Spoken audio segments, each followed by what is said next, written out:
பழைய ஏற்பாட்டில் 46, புதிய ஏற்பாட்டில் 27. ஆக மொத்தம்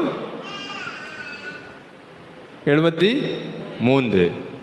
இனி பிரிவினை சபைகளுக்கும் நம்முடைய விவிலியத்திற்கும் என்ன வித்தியாசம்? எபிரேய மொழியில் எழுதப்பட்ட விவிலியத்தை அவர்கள் பின்பற்றுகிறார்கள். அதாவது மொத்தம் 66, 39 புத்தகங்களைத்தான் அவர்கள் பயன்படுத்துவார்கள். நாம் இணைத்திருமுறை நூல்கள். இணைத்திருமுறை நூல்கள் எத்தனை?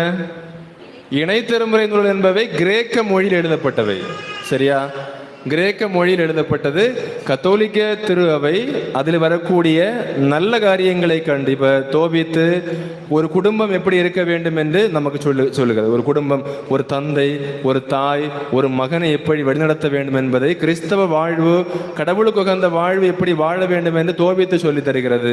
பாரூக்கு நல்ல நண்பனாக எப்படி இருப்பது என்பதை அறிமுகப்படுத்துகிறது. சீராக்